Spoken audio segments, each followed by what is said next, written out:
Good morning, Metro. Have you all forgotten who I am? Good morning, Metro. That's what I'm talking about. Give me a good Baptist welcome this morning. It's good to be back. So good to be back. That's a hard text, and you're probably wondering, like, why? We're going to get through it. Trust me. It's going to be good. It's going to be good. So, there was a study published in the Journal of Clinical Psychology that says only 46% of people who make a New Year's resolution are successful. That means that more than half of the people who set a goal for the new year will fail. It is the first Sunday of Lent, so I'm not confused about my holidays.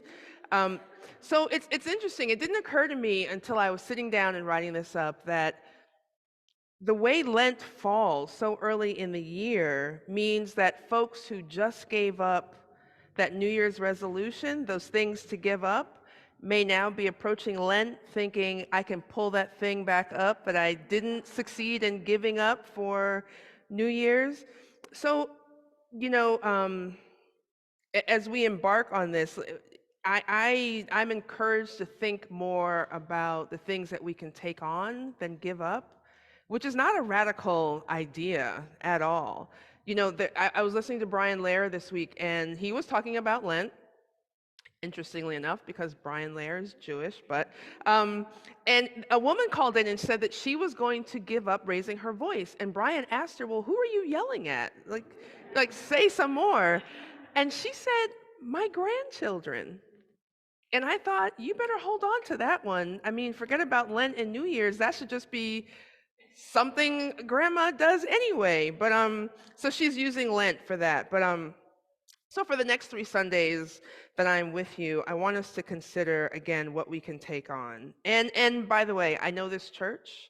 I know the work that you do. I know that you are already committed to being a representative of God's love through Jesus Christ out in the world. I know these things.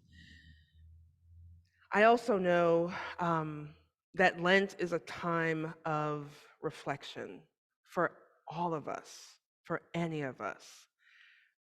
So as we lace up our sandals and we make our way through the dust of the desert, the pavement of Hell's Kitchen, the tree-lined streets of Bedford Hills, let's do this together as we are waiting in silence, making our way to the cross, and then standing outside that tomb with expectation.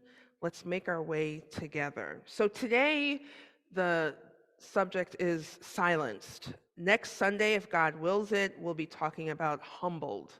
And then the last Sunday that I'm with you in this series, we're going to talk about the oppressed. And if you want to follow with me, I'm using a study guide created by the Cairo Center, Cry Justice, Reading the Bible with the Poor. And so follow along with me. Come along with me in this. So Exodus.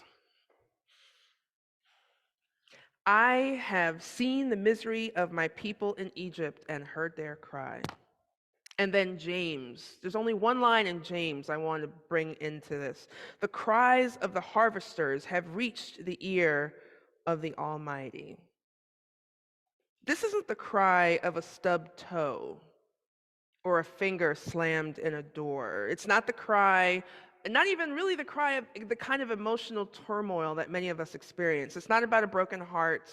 It's not about a relationship that didn't go the way we wanted to. It's not even about the kind of disappointment that is tied up in those two things.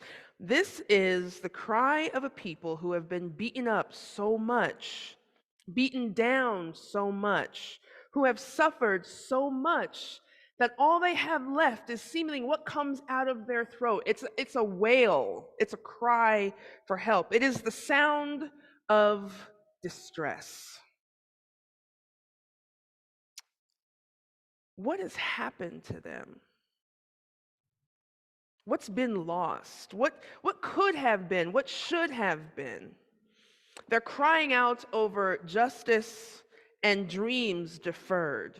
But the Lord heard them in Egypt, and the Lord Almighty heard them in Israel, and we know the Lord hears them today.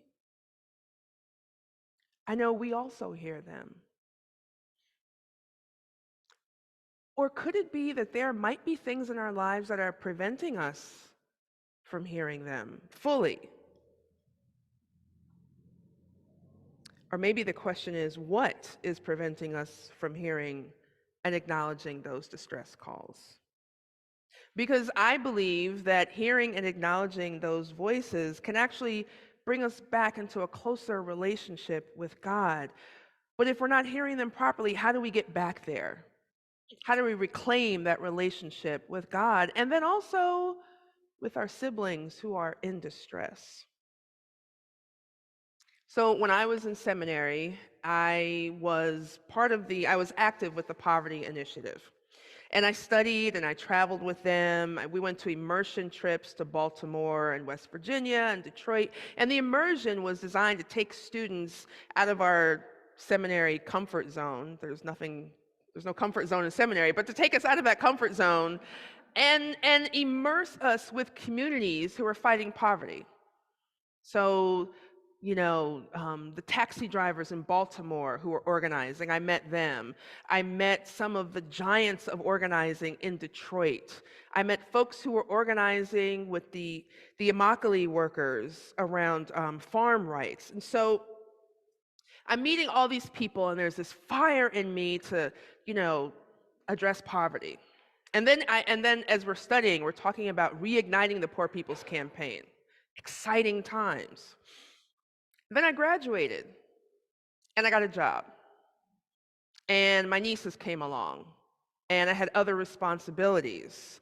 And all of these concerns pulled me away from that excitement and that focus. And I began to watch from the periphery how the Poor People's Campaign was beginning to grow and gain traction and draw attention. And I wasn't as involved as I used to be. I watched my friends on videos, on YouTube, they were on, Facebook, they were everywhere, on Twitter, and just everywhere. And I cheered them on with a retweet or a text message, but I was still detached from the movement. I signed up for events, and sometimes I showed up and sometimes I didn't. It was enough for me to register to let you know that I'm kind of still interested, right? The more detached I became, the greater the distance between me and that excitement, the harder it became to hear those cries for justice. They were being silenced by the noise in my life. And I was being silenced because I wasn't speaking up the way I had once spoken up for them. And it's not like I wasn't doing any work. You all know the work that I do. I do domestic violence work, right? That's important. And yet the thing that drove me to want to do that work was so far behind me that I'd almost forgotten it. So the last event I signed up for was a convening at Broadway Presbyterian Church. And I had actually forgotten I signed up for it. Again, signing up, letting you know I'm here, but not really showing up. And then my friend Sharon saw my name on the registration and she texted me and said, "Kym, I see that you're registered. Can you come and bring some words of encouragement?" I have work. I've got my nieces. I've got responsibilities. I tell you what I'll do. I'll join you virtually. I'll Zoom in my words of reflection. Then I started thinking, maybe it's time for you to show up again. I rearranged my schedule, got in my car, drove down to Broadway Presbyterian Church, and I participated like I used to. And when I left, I was so infused, so on fire again. I could hear the cries of the justice deprived again, but a little more differently. So differently that I'm bringing that fire into this place today. See, the workers in the scriptures that we read today are the exploited ancestors of workers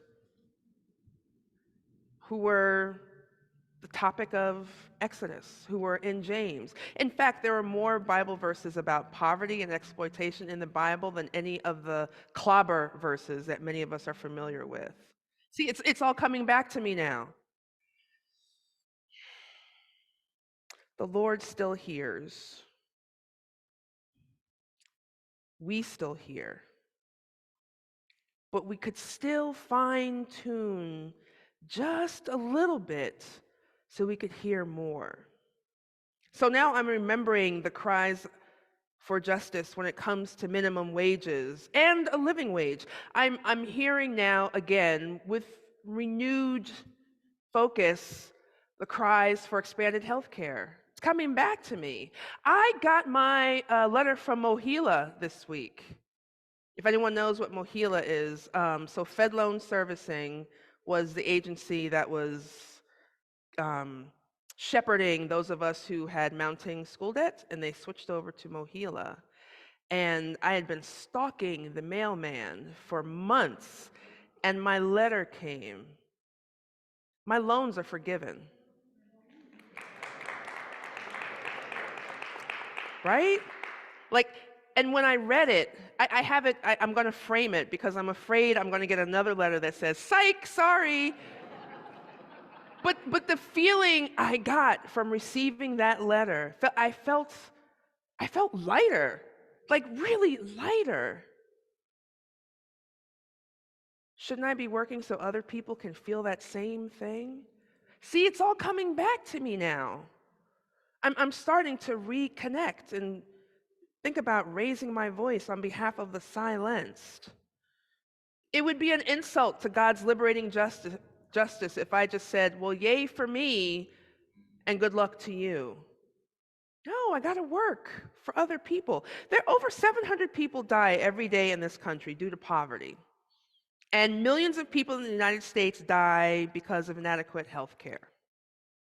There are crises of pandemics, state-sanctioned violence, storms, climate change, other disasters that affect poor people.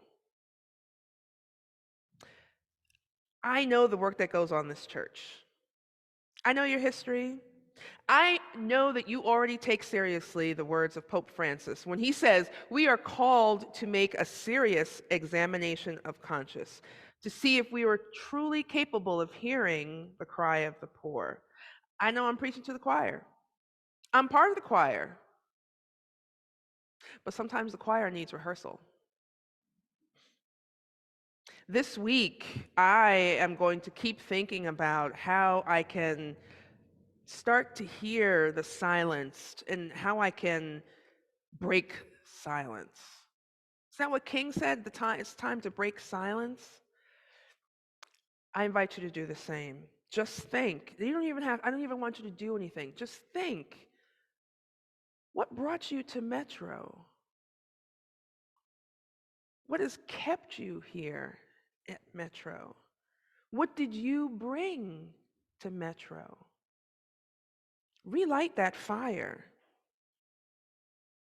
This is a critical time in this country's history, but it's also a critical time for us in this period of Lent to pause, reflect, consider, reignite, break silence on behalf of the silenced. May it be so today, tomorrow, and until the day comes when the silenced are silent no more. Amen.